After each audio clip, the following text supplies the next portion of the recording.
बिस्मिल्लाहिर्रहमानिर्रहीम अस्सलामु अलैकुम। इन्फो टीवी के एक मुख्तसर मगर मुफीद वीडियो में आपको खुशामदीद कहते हैं। सऊदी अरब में रहने वाले गैर मुल्की अक्सर वो जानना चाहते हैं कि वो अपना बिल कैसे चेक कर सकते हैं। बिल चेक करने के बहुत से तरीके हैं। आप मैसेज कर सकते हैं, आप जो है व्हाट्सएप के ज़रिए देख सकते हैं, एप्लीकेशन के ज़रिए देख सकते हैं, ATM कार्ड के ज़रिए देख सकते हैं। बहुत से तरीके आज की वीडियो में हम आपको बताएँगे कि आप व्हाट्सएप के ज़रिए किस तरह से आप अपना जो बिजली का बिल है वो चेक कर सकते हैं। सबसे पहले तो आप नंबर नोट कीजिए 9200111100।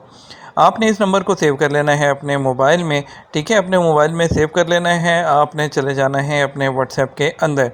व्हाट्सएप में जाके और आपने जो है इस नंबर को क्लिक करना है। जिस तरह आप किसी को भी चैट के लिए जाते हैं आप उसको सेलेक्ट करते हैं। इस नंबर को आपने करना है सऊदी इलेक्ट्रिसिटी, किसी भी नाम से सेव कर लीजिए। इस पर क्लिक करना है। क्लिक करके आपने हाई करना है, सेंड।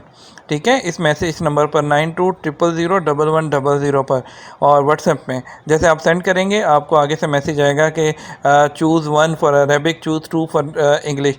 आप 2 लिख के सेंड करें, आपको फिर आ जाएगा select bills and account service. वो ऑप्शन पे फिर आपने 1 करके सेंड कर देना है। फिर आ जाएगा शो माई बिल। फिर एक नंबर जो ऑप्शन होगी शो माई बिल की, आपने एक जो है वो लिख कर सेंड कर देना है। तो फिर आपको बोला जाएगा send your Saudi electricity account number. तो आपने अपना जो आपका अकाउंट नंबर है, जो बिल का नंबर है, वो आपने जो 100 इस तरह करके शुरू होता है वो आपने लिख के भेजना है, सेंड करना है। आपको जो जवाब है वो आपका जितना भी बिल होगा वो आपको जवाब में आपके व्हाट्सएप पर मैसेज में आ जाएगा। बहुत आसान सा तरीका है। आप जो है सिंपली उस पर हाई मैसेज करें, बाकी इंस्ट्रक्शंस को फॉलो करते हुए आप हर दफ़ा अपना बिल इस तरह से बड़ी इजीली अपने व्हाट्सएप के थ्रू चेक कर सकते हैं। उम्मीद करते हैं वीडियो पसंद आएगी। लाइक और शेयर कर दीजिएगा। अस्सलाम वालेकुम।